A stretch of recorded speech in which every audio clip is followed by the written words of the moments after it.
सबको जय मसीह के। मैं आप सभी का अपने YouTube चैनल में स्वागत करते हैं। और आज का जो हमारा टॉपिक है कि मनुष्य का भय खाना फंदा हो जाता है, परंतु यहोवा पर भरोसा रखता है जो उसका स्थान ऊंचा किया जाएगा। मैं आप सभी को बताना चाहता हूँ कि इस वचन को कई सारे लोग अच्छे से समझ नहीं पाए हैं। इस वचन को अगर आप समझोगे तो आपका जीवन बदल जाएगा। ये वचन बहुत ही सामर्थी है, समझ रहे हो। यहाँ नीति वचन 29 के 25 में लेखक जो वचन लिखे, यहाँ पे लिखा है मनुष्य का भय खाना फंदा हो जाता है, परंतु जो यहोवा पर भरोसा रखता है उसका स्थान ऊंचा किया जाएगा। आमीन, हालेलुया। तो मैं आप सभी को बताना चाहता हूँ कि क्या इस वचन से, क्या जो लेखक है नीति वचन का, क्या ये हमें बता रहा है कि हमें मनुष्य का भय नहीं खाना चाहिए। मेरे प्रिय भाई बहनों, इसका मतलब ये नहीं बोला जा रहा है कि मनुष्य का भय हमें नहीं खाना चाहिए। समझ रहे हो। अगर हम वचन को अच्छे से नहीं समझेंगे तो कई सारे लोग को इसका गलत वचन का अर्थ समझ लेंगे। उनको लगेगा कि अच्छा ये बोला जा रहा है कि हमें मनुष्य का भय ही नहीं खाना चाहिए। लेकिन बाइबल कहती है, बहुत सारे वचन हैं। आप जब व्यवस्था विवरण 5:20 पढ़ते हो तो जब 10 आज्ञाओं में पुराने नियम में परमेश्वर ने बोला था कि क्या करो तुम, परमेश्वर ने बोला कि तुम मेरी आराधना करो। फिर परमेश्वर बोलता है कि तुम अपने अपने माँ बाप का आदर करो। समझ रहे हो, अपने माँ बाप के अधीन रहो। यहाँ तक कि खुद प्रभु यीशु मसीह परमेश्वर होने पर भी वो अपने माँ बाप के आज्ञाकारी थे। समझ रहे हो, 30 साल तक। तो वो भी तो मनुष्य थे, लेकिन वो परमेश्वर हो के मनुष्य के अधीन थे। समझ रहे हो। तो मेरे कहने का मतलब ये है कि परमेश्वर ये नहीं, वो इस वचन का मतलब ये नहीं है कि हमें मनुष्य के अधीनता में नहीं रहना चाहिए। आप बहुत सारे वचन ऐसे हैं जो हम आपको बता सकते हैं कि ये इस वचन का ये मतलब कि वचन जो प्रभु के दास ने इस वचन को, इस आयत को पवित्र आत्मा की सामर्थ्य द्वारा जो वचन लिखा गया है, तो ये वचन का ये मतलब नहीं है कि मनुष्य का भय खाना फंदा हो जाएगा। मतलब कि ये नहीं कह रहा कि मनुष्य का भय नहीं खाना चाहिए। समझ रहे हो। बाइबल कहती है, जब आप पढ़ोगे नए नियम में तो वहाँ पर लिखा अपने अगुए के अधीन रहो। समझ रहे हो, अपने माँ बाप के अधीन रहो, अपने टीचर के अधीन रहो, क्योंकि अधीनता ही मनुष्य को ऊंचा उठाता है। जिस मनुष्य के अंदर में अधीनता ना हो वो मनुष्य अपने जीवन में कोई भी सफलता, उसके अंदर अगर अधीनता नहीं रहेगा तो वो ना, तो जैसे कि अगर बच्चा पढ़ने जाता है स्कूल में, अगर वो टीचर के अधीन नहीं रहेगा, समझ रहे हो, तो वो टीचर उसको नहीं सिखा सकती, क्योंकि टीचर जो आज्ञाएं देगी पढ़ने लिखने के लिए वो तो पढ़ेगा ही नहीं। जब पढ़ेगा नहीं तो ज्ञान कैसे आएगा। अगर पास्टर के अधीन में जो लोग हैं अगर नहीं रहेंगे, पास्टर भी तो मनुष्य है, तो वो कैसे उन्नति कर सकता है। समझ रहे हो। तो मेरा कहने का यही मकसद है, जैसे कि पति, बाइबल कहती कि इफिसियों अगर 5 अध्याय पढ़ते हो वहाँ पे भी लिखा है पति पत्नी के अधीन रहे। आप पहला पत्रस 3:1 में लिखा है, हे पत्नी तुम भी अपने अपने पति के अधीन रहो। समझ रहे हो। तो और इसीलिए मतलब कि ये, इसका मतलब मैं ये आप इसलिए बता रहा हूँ कि आप ऐसे नहीं बोल सकते कि इस मतलब हमें किसी मनुष्य के अधीन नहीं रहना चाहिए। समझ रहे हो। आप जब रोमियो 13:1 पढ़ते हो तो यहाँ पे क्या लिखा है, हर एक व्यक्ति प्रधान अधिकारियों के अधीन रहे, क्योंकि कोई अधिकार ऐसा नहीं जो परमेश्वर की ओर से ना हो, और जो अधिकार है वे परमेश्वर के ठहराए हुए हैं। मतलब कि हर एक अधिकार जो आपके ऊपर है, माँ बाप अगर आपके हैं तो वो भी परमेश्वर ने आपको उन्हें रखा है आपके ऊपर। अगर एक पास्टर है वो भी आपके ऊपर एक अधिकार है उसका, आप उसके अधीनता में रहोगे। समझ रहे हो। एक टीचर है, एक शिक्षक है, आप कंपनी में आप काम कर रहे हो, आपका सुपरवाइजर है, आपका सेठ है, अगर तो लिखा है कि हर एक अधिकार परमेश्वर ने ठहराया है और आप उसके अधीन रहोगे। तो फिर यहाँ पे लिखा है, आप ये समझ चुके होंगे कि यहाँ इसका वचन का ये मतलब नहीं है कि हमें मनुष्य का मतलब कि भय नहीं खाना है, मतलब मनुष्य के भय का मतलब मनुष्य के अधीन नहीं रहना है, इसका मतलब ये नहीं है। समझ रहे हो? हालेलुया। तो इसका मतलब क्या है? तो वो लेखक जो है प्रभु के दास सबोपदेशक क्या समझाना चाहते हैं, तो मैं आप सभी को बताना चाहता हूँ कि मनुष्य का भय खाना फंदा हो जाता है। इसका मतलब क्या है जानते हो? इसका मतलब ये होता है कि जैसे कि उदाहरण से कि अगर आप सिर्फ मनुष्य के अधीन हो, मनुष्य के अधीनता में मना नहीं कर रहा है, लेकिन ये फंदा कैसे बन जा रहा है, समझ रहे हो? अगर आप सिर्फ मनुष्य की अधीनता को स्वीकार करते हो, लेकिन अगर आप परमेश्वर की अधीनता को स्वीकार नहीं करते हो, तो क्या होगा? आप मनुष्य के सामने ईमानदार बनोगे। समझ रहे हो? और मनुष्य के सामने जब ईमानदार रहोगे तो परमेश्वर का भय तो नहीं है आपके पास।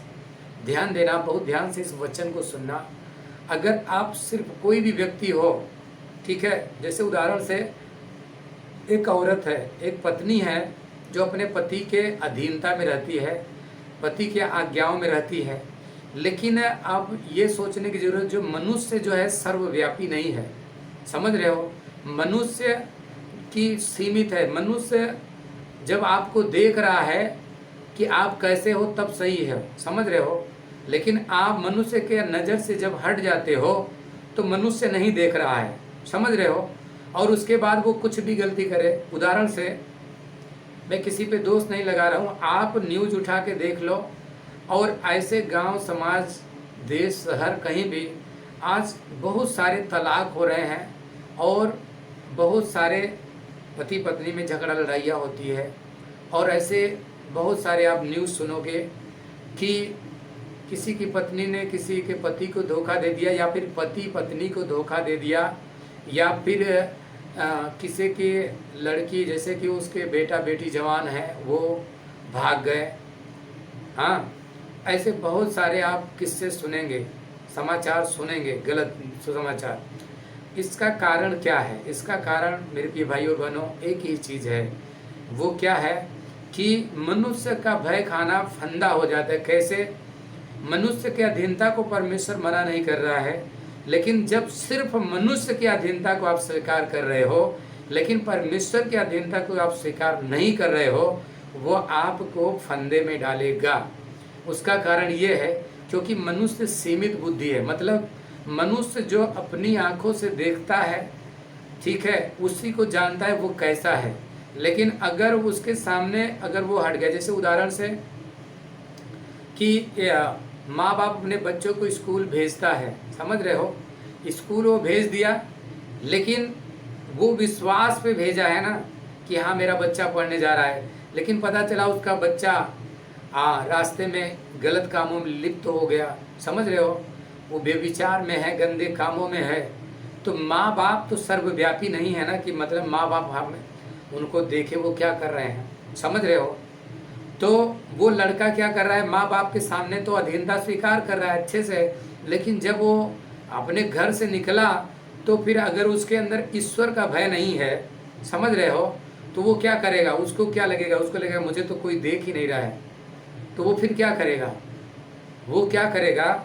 वो बुराई करने लगेगा, वो बुराई करेगा, बेविचार करेगा, चोरी करेगा, और वो जितने भी संसार के बुरे काम है वो करने में उसको डर नहीं लगेगा, क्योंकि वो अपने मम्मी पापा के सामने, अपने परिवार के सामने हुई ईमानदार बना रहेगा। लेकिन जब उसके माँ बाप नहीं है तो वो गलती करने में नहीं शर्माएगा, क्योंकि उसको क्या लगेगा कि मुझे कोई नहीं देख रहा है। समझ रहे हो? तो इसीलिए इस वचन का मतलब है कि इसमें प्रभु के दास क्या बोल रहे हैं, मनुष्य का भय खाना फंदा हो जाता है, परंतु जो यहोवा पर भरोसा रखता है उसका स्थान ऊंचा किया जाएगा। सोचो, जो यहोवा पे भरोसा रखता है तो परमेश्वर जो है सर्वव्यापी और सर्वज्ञानी है, सर्वश्रेष्ठ है। वो एक ही समय हर जगह है। बाइबल में लिखा है कि परमेश्वर की आंखें सारी सृष्टि पर लगी रहती है। स्वर्ग से परमेश्वर पृथ्वी पर देखता है कौन धर्मी मनुष्य है। जब हम भजन संहिता 50-23 पढ़ते वहाँ पे भी लिखा है। तो मेरे कहने का ये मतलब है कि जब आपके अंदर परमेश्वर का भय नहीं रहेगा, आप ठोकर खाओगे, आप फंदे में गिरोगे, क्योंकि आपके अंदर परमेश्वर का भय नहीं है। मतलब कि आप मनुष्य के अधीन हैं, लेकिन परमेश्वर का अधीनता आप स्वीकार नहीं कर रहे हो, और ये चीज़ें आपके जीवन में फंदा लाएगा। आज भी बहुत सारे मसीह भाई बहन प्रभु में आ गए, लेकिन बार बार वो फंदे में फंस जाते हैं, बार बार वो उनके जीवन में कोई सफलता नहीं आती। उसका मुख्य कारण ये है कि वो लोग मनुष्य की अधीनता को स्वीकार करते हैं, लेकिन उस परमेश्वर की अधीनता को स्वीकार नहीं कर रहे हैं जो सर्वव्यापी है, जो हर एक मनुष्य को। लिखा है कि परमेश्वर की आंखें हर एक मनुष्य पे लगी रहती है, समझ रहे हो, वो हर एक मनुष्य को देखता है। इसीलिए बाइबल में लिखा है कुछ भी ढका नहीं है जो खोला न जाए, ना कुछ गुप्त है जो प्रकट न किया जाए। समझ रहे हो, जब आप हम मत्ती 10 अध्याय पढ़ोगे तो वहाँ पे भी प्रभु यीशु मसीह ने ये सारी बातों को चेलों को जब भेजे तो उन्होंने ये बताया कि जब प्रभु ने बोला जाओ संसार से डरो मत, संसार में कुछ भी ढका नहीं है। समझ रहे हो, मनुष्य के हर एक बातों का न्याय होगा। हालेलुया। तो मेरे कहने का यही उद्देश्य है मेरे प्रिय भाई बहनों। मैं आप सभी से कहना चाहता हूँ कि आप सिर्फ मनुष्य की अधीनता स्वीकार मत करो, परंतु परमेश्वर की अधीनता स्वीकार करो जो सर्वव्यापी है। एक मनुष्य जब परमेश्वर के अधीन हो जाता है वो कभी भी ठोकर में नहीं पड़ेगा। समझ रहे हो, क्योंकि लिखा है परंतु जो यहोवा पे भरोसा रखता है उसका स्थान ऊंचा किया जाएगा। अब मैं बाइबल से उदाहरण देता हूँ, जितने लोग यहोवा पे भरोसा किए क्या वो ऊंचे नहीं किए गए? मैं आप सभी को बताना चाहता हूँ, यूसुफ जब आप उत्पत्ति अध्याय पढ़ते हो, समझ रहे हो, तो वहाँ पे मैं आयतों में नहीं जाऊँगा, लेकिन मैं आप सभी को बताना चाहता हूँ यूसुफ जो है परमेश्वर के अधीनता में था। समझ रहे हो, जब वो उसको मिस्र देश में, जब उनके भाइयों याकूब का पुत्र यूसुफ था 12 गोत्र में, और यूसुफ को परमेश्वर ने दर्शन दिया कि मतलब कि सब तुम्हारे सामने तुम्हारे परिवार के लिए घुटने टेकेंगे और ये सारी बातें हैं। लेकिन जब उसको मिस्र में बेच दिया गया तो पोतीफर के घर गया, समझ रहे हो, और वहाँ पे वो गुलामी में बेचा गया। गुलामी में जब वो था तो वहाँ पर उसकी पत्नी, समझ रहे हो, जो पोतीफर बाहर जाता है काम करने के लिए, उसकी पत्नी अकेली थी, और जो यूसुफ था वो दिखने में सुंदर था, जवान लड़का था, लेकिन उसकी पत्नी ने यूसुफ को अकेले जब देखा तो उसके साथ व्यभिचार करने के लिए प्रयास किया अकेला पाके। तो यूसुफ ने क्या किया, उसको, उस पत्नी को छोड़ के भागा। समझ रहे, व्यभिचार नहीं किया। कारण क्या था? कारण ये था कि उसके अंदर परमेश्वर का भय था, परमेश्वर की अधीनता था। उसने बोला कि परमेश्वर मुझे देख रहा है। अगर सोचो, वो अगर परमेश्वर का भय उसके अंदर ना होता, मतलब परमेश्वर की अधीनता उसके अंदर ना होती, तो वो क्या करता, वो उसके साथ व्यभिचार कर लेता। लेकिन उसने व्यभिचार इसलिए नहीं किया क्योंकि वो परमेश्वर, उसको मालूम था कि मेरा परमेश्वर जो है मुझ पर देखता है, वो मुझे जांचता है, उसकी आंखें मुझ पर लगी रहती है। मेरे प्रिय भाई बहनों, जब यूसुफ परमेश्वर के प्रति ईमानदार हुआ, जब परमेश्वर की अधीनता को स्वीकार किया, तो लिखा है जो यहोवा पर भरोसा रखता है उसका स्थान ऊंचा किया जाएगा। तो यूसुफ ने जब परमेश्वर की अधीनता को स्वीकार किया तो उसका स्थान ऊंचा किया गया। मैं आप सभी से कहना चाहता हूँ, अगर आप परमेश्वर पे भरोसा रखते हो, प्रभु यीशु मसीह पे भरोसा रखते हो, समझ रहे हो, उसकी अधीनता को स्वीकार करते हो, आप जहाँ भी हो, नौकरी में हो, काम में हो, धंधे में हो, हर जगह आप ऊंचे किए जाओगे। जैसे यूसुफ प्रधानमंत्री बनाया गया, समझ, वहाँ का गवर्नर बनाया गया मिस्र देश का, सिर्फ एक ही कारण से, क्योंकि उसने परमेश्वर की अधीनता को स्वीकार किया। मैं आप सभी को कहना चाहता हूँ, आज बहुत सारे भाई बहन चर्च में आते हैं, संगति में जाते हैं, लेकिन उनके जीवन में ऊंचाइयाँ क्यों नहीं हो रही है? बहुत सारे लोग नीचे क्यों गिर जा रहे हैं? उनका मुख्य कारण यही है कि वो मनुष्य की अधीनता को स्वीकार कर रहे हैं, जो कि अच्छी बात है। आप अपने अगुए के अधीन रहते हैं। बाइबल कहती है कि अगुए दुगने आदर के योग्य समझे जाएं। हर एक जो वचन की शिक्षा देता है उसका आदर किया जाना चाहिए, ये प्रभु के वचन में लिखा है।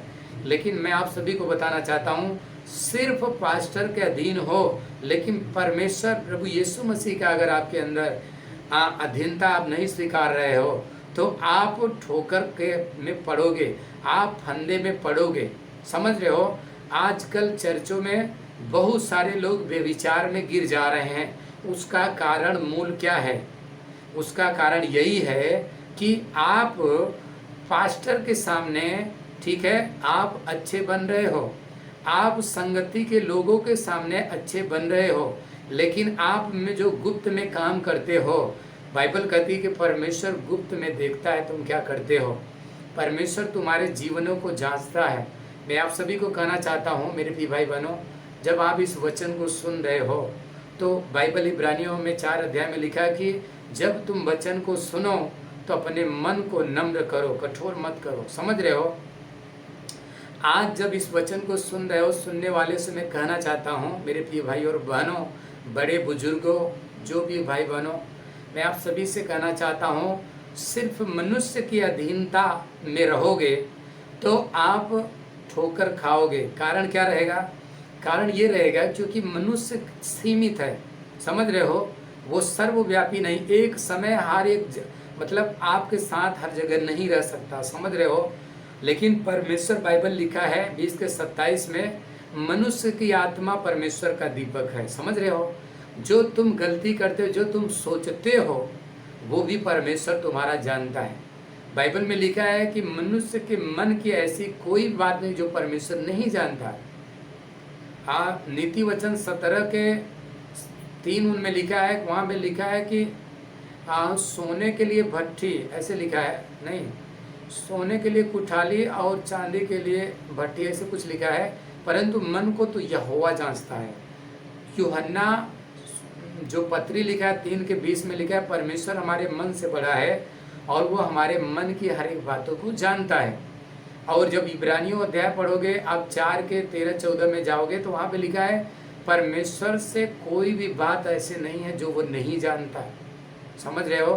परमेश्वर के सामने सब कुछ प्रकट है। समझ रहे हो? उदाहरण मैं दे रहा हूँ, जब मनुष्य अब यहाँ इंडिया में रह के पूरी दुनिया का खबर रख सकता है। समझ रहे हो? जब मनुष्य सैटेलाइट जब भेजता है तो ऊपर आसमान में, तो वहाँ से क्या करता है, वो पृथ्वी पर क्या हो रहा है वो उसको पता चल जाता है। तो क्या हमारा परमेश्वर जो आकाश और पृथ्वी का करता है, जो लिखा है कि स्वर्ग उसका सिंहासन, पृथ्वी उसके चरणों की चौकी है, क्या वो परमेश्वर हम पर ध्यान नहीं दे रहा है? मेरे प्रिय भाई बहनों, परमेश्वर की आंखें हमेशा मनुष्य पे लगी रहती है। आज का जो मेरा वचन है बताने का मूल यही हमारा कहना है मेरे प्रिय भाई बहनों, कि आप सिर्फ मनुष्य के प्रति ईमानदार ना रहो, मनुष्य के प्रति ईमानदार रहना है, लेकिन साथ ही साथ हमें उस जीवित परमेश्वर, जिंदा खुदा परमेश्वर को भी अधीनता को स्वीकार करना है। जिस दिन जो इंसान परमेश्वर का अधीनता को स्वीकार करता, वो विश्वास करता कि परमेश्वर है और वो अपने खोजने वाले को प्रतिफल देता है, समझ रहे हो, वो परमेश्वर को प्रसन्न करता है। इब्रानियों 11:6 में लिखा है कि परमेश्वर पर विश्वास करने वालों को ये विश्वास होना चाहिए कि परमेश्वर है। बाइबल में लिखा है, जब मूसा को परमेश्वर ने दर्शन दिया जंगली झाड़ी में, तो परमेश्वर ने बोला मैं हूँ, तो परमेश्वर है। लिखा परमेश्वर था नहीं, परमेश्वर है और सदा तक रहेगा, वो जगत के अंत तक सदा रहेगा। परमेश्वर हमें कभी न छोड़ता है न कभी त्यागता है, परंतु वो चाहता है। बाइबल कहती है यहेजकेल 33:11 में, परमेश्वर किसी मनुष्य के मरने से खुश नहीं होता, परंतु परमेश्वर चाहता है मनुष्य बुरे चाल चलन को छोड़े। समझ रहे हो? बहुत सारे वचन है, लेकिन आज का मेरा मूल यही था संदेश का मतलब कि आप लोग समझो कि इस वचन का मतलब, आज का वचन अगर आप सीख लिए कि यूसुफ ने परमेश्वर के अधीनता को स्वीकार किया, वो फंदे में नहीं पड़ा।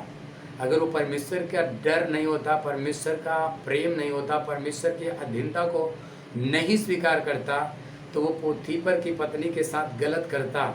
और जब वो गलत करता तो वो ऊंचाई, जो लिखा है कि यहोवा पर जो भरोसा रखता है उसका स्थान ऊंचा किया जाए। क्या ऊंचा किया जाता? अब्राहम ने यहोवा पे भरोसा रखा, ऊंचा किया गया। याकूब ने यहोवा पे भरोसा किया, ऊंचा किया गया। दाऊद जब यहोवा पे भरोसा किया तो ऊंचा किया गया। दाऊद एक चरवाहा था लेकिन एक राजा बनाया गया। समझ रहे हो क्यों? क्योंकि वो परमेश्वर से प्रेम किया, उसकी अधीनता को स्वीकार किया। समझ रहे हो? अब मैं एक और उदाहरण आपको देना चाहता हूँ। दाऊद ने उरिया की पत्नी बैतशबा के साथ व्यभिचार किया। जब बैतशबा के साथ दाऊद व्यभिचार किया तो दाऊद क्या सोचा कि परमेश्वर नहीं देख रहा है, लेकिन जब व्यभिचार कर दिया उरिया को भी बुरी तरीके से फंसा के मरवा दिया। समझ रहे हो? और तब परमेश्वर ने नातान नबी को भेजा दाऊद के पास, और दाऊद को अपने नबियों के द्वारा परमेश्वर बातें करता और बात किया। आज भी परमेश्वर नबी के द्वारा बातें पहले भी करता था। आज जब वचन सुन रहे हो तो परमेश्वर, हम सब परमेश्वर के मंदिर हैं और हम परमेश्वर के आवाज़ हैं, और हम अपनी नहीं परमेश्वर की आवाज़ बोल रहे हैं।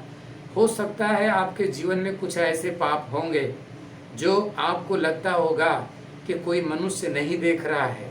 समझ रहे हो? कोई ऐसे गुप्त पाप होंगे जो आपको लगता हो कि मनुष्य नहीं देख रहा है, लेकिन मैं आपसे कहना चाहता हूँ परमेश्वर देख रहा है और परमेश्वर आपसे प्यार करता है। वो चाहता है कि आप वो इन कामों से निकलो। समझ रहे हो? सत्य को जानो। समझ रहे हो? परमेश्वर आशा लगाए रखा है कि आप उस गुप्त पापों को छोड़ो। समझ रहे हो? और ये विश्वास करो कि परमेश्वर है। समझ रहे हो? और वो तुम्हारे पापों को क्षमा करेगा। समझ रहे हो? आप किसी भी गुप्त, जब दाऊद ने पाप किया नातान नबी के द्वारा परमेश्वर ने बोला। आज अगर हो सकता है आपके जीवन में कुछ ऐसे गुप्त पाप है जो परमेश्वर जानता है, लेकिन परमेश्वर आज हमारे द्वारा बोल रहा है। अगर आपके जीवन में कुछ ऐसे पाप है तो आज ही उन पापों के लिए आप क्षमा मांगो। दाऊद ने जब क्षमा मांगा परमेश्वर से, प्रभु हमें क्षमा करो, परमेश्वर ने उसे क्षमा किया। और आज भी परमेश्वर लिखा है कि वो तुम्हें क्षमा करेगा। परमेश्वर तो क्षमा करने के लिए अपने पुत्र को दिया। समझ रहे हो? जब आप उस पाप, उस गलतियों को छोड़ोगे तो ये जो वचन में लिखा, परंतु जो यहोवा पे भरोसा रखता है, जो उसके लिखा है, जो परमेश्वर का आदर करता है वो परमेश्वर उसका आदर करता है। लिखा है जो तुम एक कदम बढ़ाओगे परमेश्वर तुम्हारे लिए 10 कदम बढ़ाएगा। शुरुआत करो। समझ रहे हो? पश्चाताप करो, रिपेंट करो अपने आप को। समझ रहे हो? ऐसे बहुत सारे उदाहरण अब्राहम ने रखा, याकूब, दाऊद। समझ रहे हो? जितने लोगों ने यहोवा पे भरोसा रखा उनके स्थान ऊंचे किए गए। दानियल को जानते हो आप? शेरों की माद में डाला दिया गया, लेकिन लिखा है मैं राजा के और परमेश्वर दोनों के अधीनता में था, इसलिए परमेश्वर ने दानियल को ऊंचा किया। शद्रक, मेशक, अबेदनगो जो परमेश्वर के भय माने, वो चाहते तो जब वो नबूकदनेस्सर राजा बोला कि तुम सोने की मूर्ति के सामने झुको, लेकिन उन्हें अस्वीकार किया। समझ रहे हो? क्योंकि उन्होंने परमेश्वर से प्रेम किया और परमेश्वर की बातों को ऊंचा रखा। समझ रहे हो? और इसीलिए सब ऊंचे किए गए, सबके स्थान ऊंचे किए गए मिस्र में। तो आज भी हो सकता है कि आप काम धंधे नौकरी में हैं जहां आप छोटे किए गए। हो सकता है कि आप अपने घर में छोटे किए गए। हो सकता है कि आप अपनी कलीसिया में हैं लेकिन आप छोटे हो, वहाँ पे आपका नाम नहीं है, आपको लोग जानते नहीं हैं। हो सकता है कि आप सरकारी नौकरी में हो, कहीं भी हो, A to Z, लेकिन आपने परमेश्वर की अधीनता को स्वीकार नहीं किया है। समझ रहे हो? लेकिन आज का वचन जब आप सुन रहे हो तो परमेश्वर की आत्मा, क्योंकि ये वचन आत्मा है, वह परमेश्वर आपसे कह रहा है कि मेरे प्रिय भाई और बहनों, बड़े बुजुर्गों, जो भी इस वचन को सुन रहे, मैं आप सभी से कहना चाहता हूँ कि उन हर एक गुप्त पापों को छोड़ो और आज ही पश्चाताप करो। और हम प्रार्थना कर रहे हैं आपके साथ, परमेश्वर आपको क्षमा देगा और अपनी शांति से भरेगा। तो प्रभु हम धन्यवाद देता हूँ मेरे परमेश्वर इस भाइयों बहनों के लिए, धन्यवाद देता हूँ पवित्र आत्मा आप हमारे बीच में हैं। धन्यवाद देता हूँ पवित्र आत्मा जो कुछ वचन आपने हमारे हृदयों में डाला और इन वचनों को प्रभु तेरे लोगों के बीच में हमने शेयर किया है। मैं धन्यवाद देता हूँ कि ये वचन जब लोग सुन रहे हैं प्रभु, उसके लिए वो तेरा वचन पुराना नहीं, तेरा वचन आजकल युगानुयुग एक सा वचन है।